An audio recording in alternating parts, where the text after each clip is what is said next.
अस्सलाम वालेकुम नाज़रीन, वॉइस ऑफ हिस्ट्री के साथ मैं हूं आरिफ अली। और जैसा कि हमने कहा था कि हम आपको पाकिस्तान के एक एथियस्ट से मुलाकात कराएंगे, तो हमारे साथ आज वो मौजूद हैं।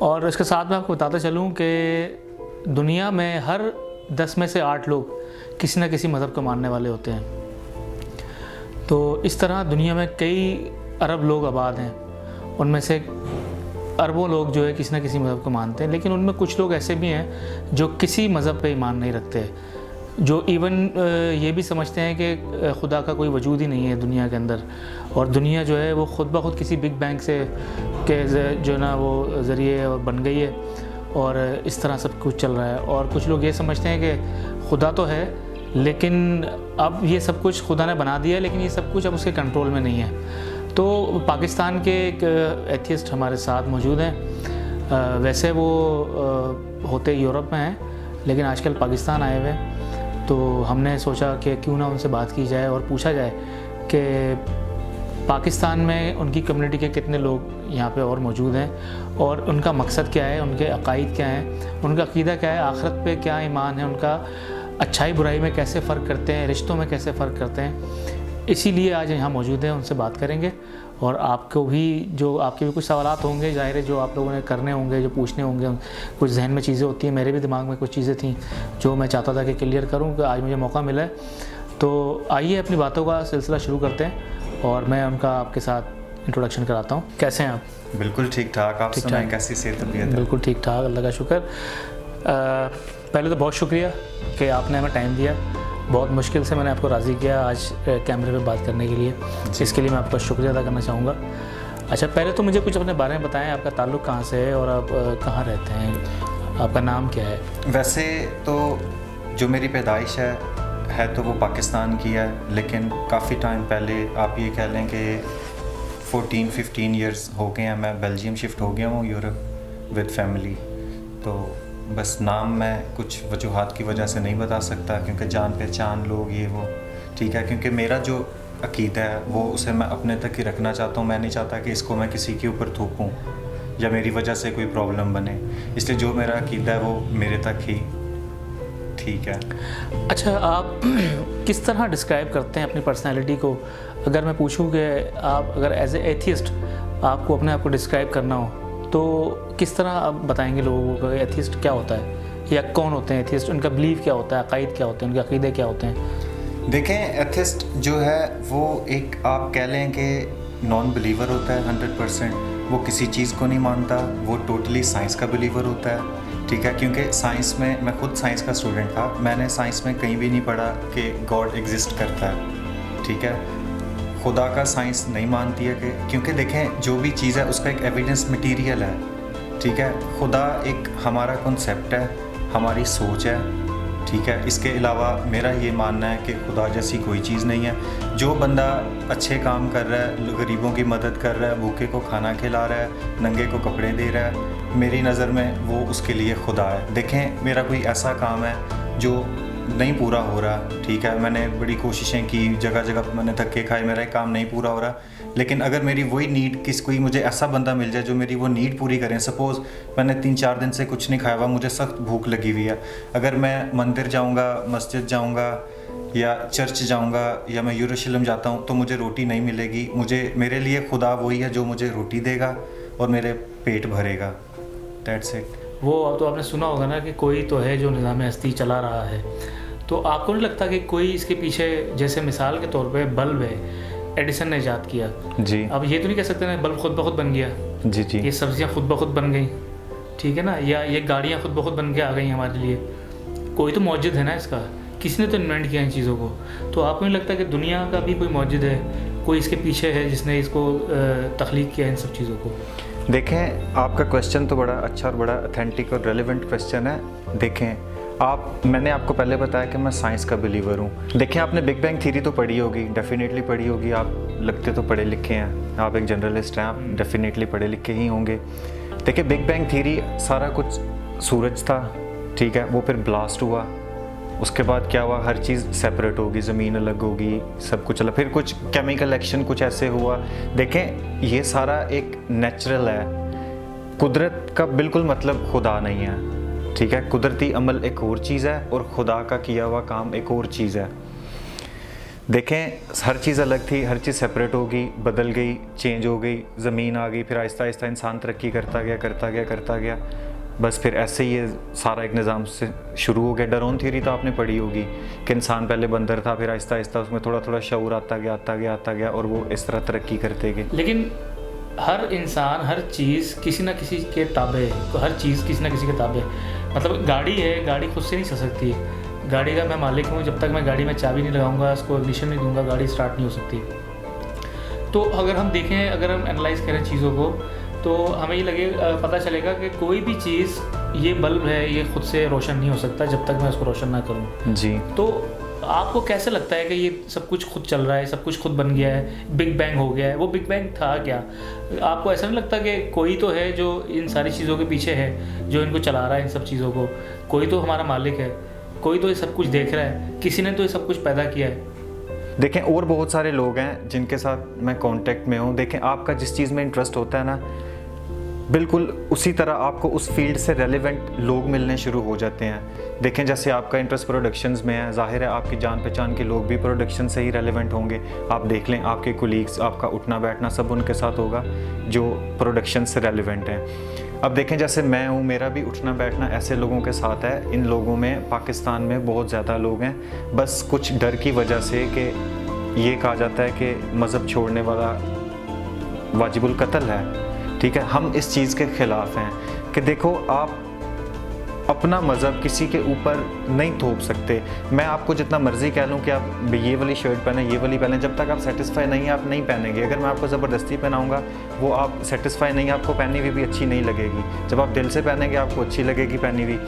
इसी तरह आप अपना मज़हब किसी दूसरे के ऊपर नहीं डालें। मेरा ये मानना है कि जो इंसान जो कर रहा है उसको करने दिया जाए। चले, मैं खैर इस वक्त बहस करने तो नहीं आया हूँ, वरना तो बहुत, अगर हम बहस करने पाएंगे तो शायद सारा टाइम हमारा बहस में निकल जाएगा।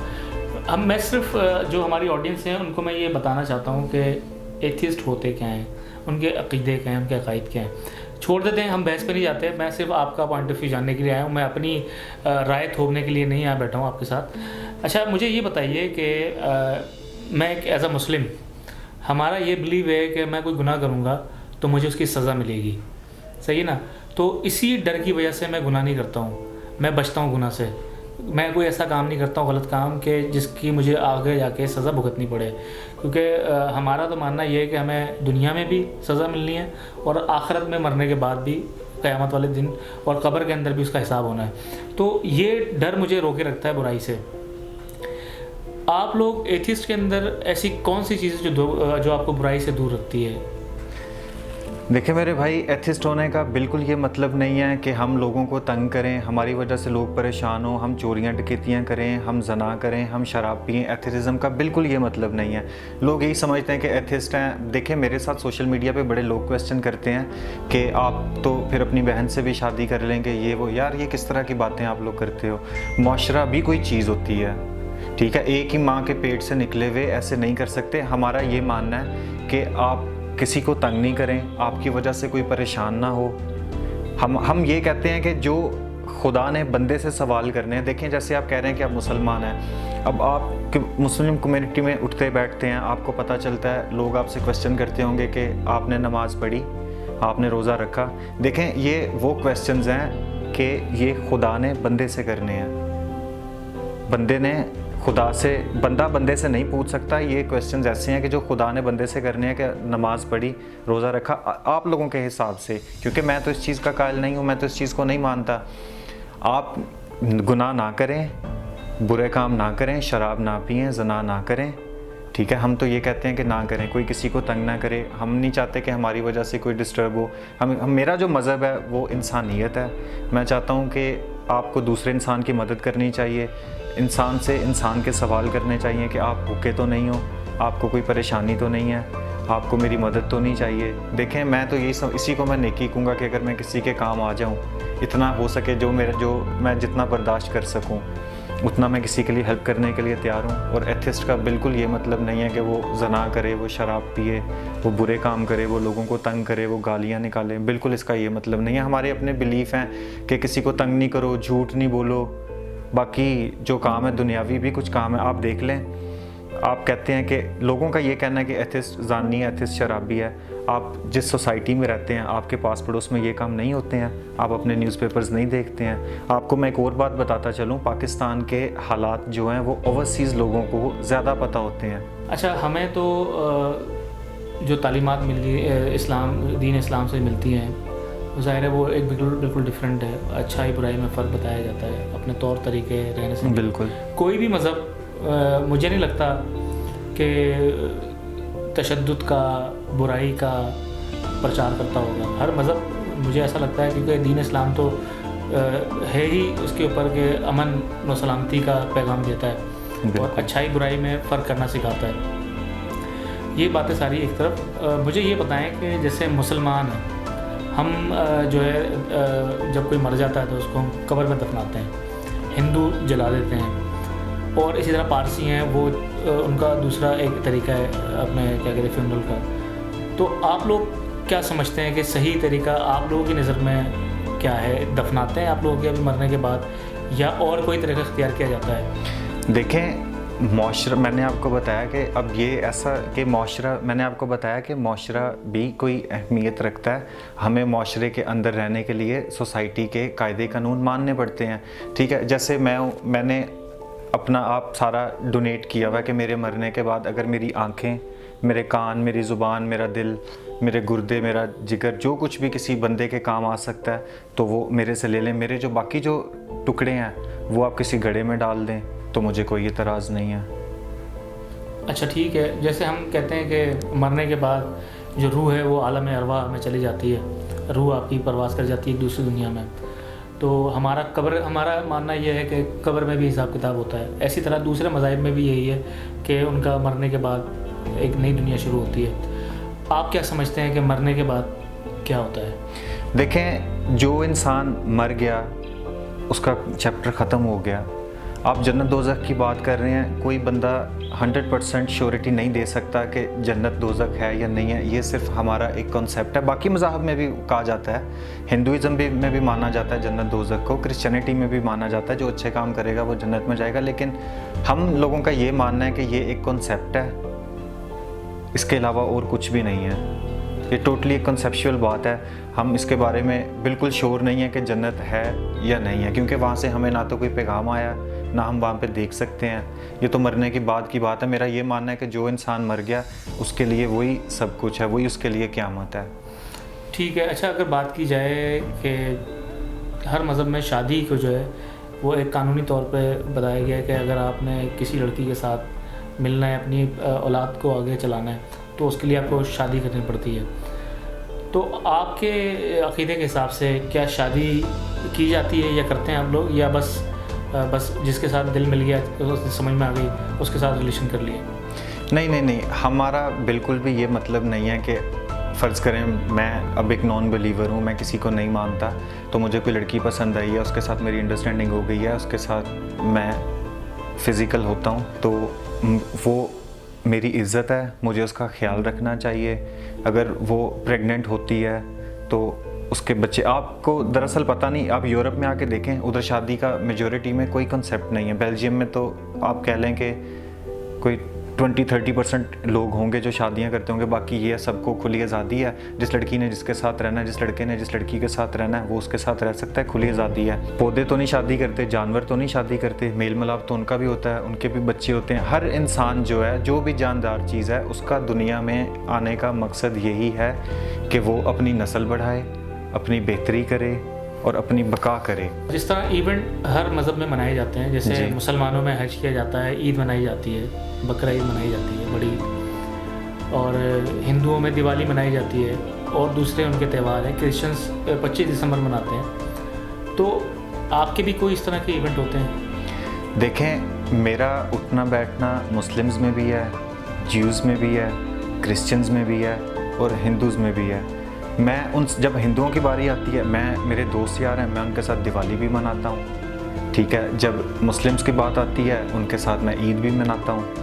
जब बात आती है क्रिश्चियंस की उनके साथ मैं क्रिसमस भी मनाता हूँ। ठीक है, मैं एक इंसानियत है, ठीक है, जो मज़हब को फॉलो कर रहा है मैं उसको बिल्कुल परेशान नहीं करता। अच्छा ये बताइए कि पाकिस्तान में और कितने लोग आप जैसे एथिस्ट जो है यहाँ पे आपकी कम्युनिटी है, आप लोग मिलते तो होंगे ज़ाहिर है। हाँ जी। और कितने लोग आबाद हैं यहाँ पे? यहाँ पे बहुत सारे लोग हैं। अगर मैं यहाँ पे नाम लेना शुरू करूँ तो कल जंग लग जाएगी, सारे पाकिस्तान में कत्लेआम शुरू हो जाएगा। देखें, हमें यही चीज़ ख़त्म करनी है कि जो इंसान जो कर रहा है उसको करने दें। अब आपने जैसे बात की कि पाकिस्तान में और कितने लोग हैं, मैं जिस कम्युनिटी में उठता बैठता हूँ मुझे तो लगता है कि उस कम्युनिटी में सारे तकरीबन ऐसे हैं। कुछ जो बहुत अग्रेसिव हो जाते हैं मज़हब के बारे में, लेकिन मैं उनके साथ कोई बहस नहीं करता। मैं कहता हूँ ठीक है, ये इनका अपना अकीदा है, ये अपने हिसाब से जवाब देंगे। अगर अब मैं आपको बताता चलूँ ना, हमारे यहाँ पे शोबिज़ के बहुत सारे लोग हैं, हमारे मीडिया में बहुत सारे लोग हैं, इवन हमारे सियासतदान बहुत सारे लोग हैं जो किसी मज़हब को नहीं मानते हैं। अच्छा ठीक है, आप बात कर रहे हैं कि आपका ये अकीदा है या एथिस्ट ये चाहते हैं कि किसी को तकलीफ़ ना हो आपकी ज़ात से और कि कोई ऐसी बात ना हो कि किसी को दुख पहुँचे। लेकिन मैं बहुत सारी ऐसे पेजेस हैं सोशल मीडिया पे, फेसबुक पे, जी, जो मैं देखता हूँ कि जहाँ पे बाकायदा मजाक उड़ाया जा रहा होता है एथिस्ट की जानिब से और बड़े बुरे कमेंट्स वो कर रहे होते हैं वहाँ पे, उससे भी तो लोगों की दिल आज़ारी होती है। हाँ जी। ऐसे लोगों के बारे में क्या कहेंगे? क्या वो इंसानियत के खिलाफ नहीं कर रहे, इकदाम उठाते? देखें, सोशल मीडिया की जो बात है उधर हर बंदे को आज़ादी है, मैं किसी को मना नहीं कर सकता, लेकिन मैं कि बुरा भला ना को मैं ये कहता हूँ कि किसी मज़हब का मजाक नहीं उड़ाओ।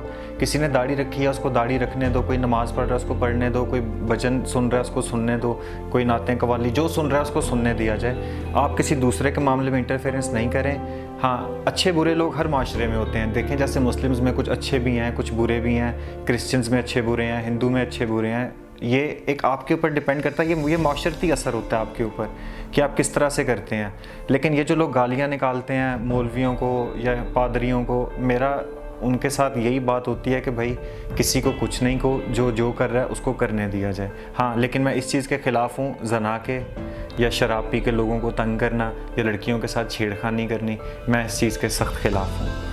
बहुत शुक्रिया सर आपका कीमती वक्त आपने हमें दिया, बहुत शुक्रिया। मैं आपका बहुत शुक्रगुजार हूँ। तो ये थे हमारे साथ जो पाकिस्तान के, अगर हम कहें कि खुफिया एथिस्ट जो छुपे हुए लोग हैं उनमें से एक। आज हमने इनसे बात की। अपने कमेंट के अंदर हमें ज़रूर बताइए कि आपको कैसा लगा, क्या सवाल थे जो नहीं पूछ सका मैं। तो हो सकता है मुझसे बहुत सारे सवाल मैं नहीं पूछ सका हूँ, तो अपनी राय से ज़रूर आगाह करें और अब मुझे इजाज़त दें। अल्लाह हाफ़िज़।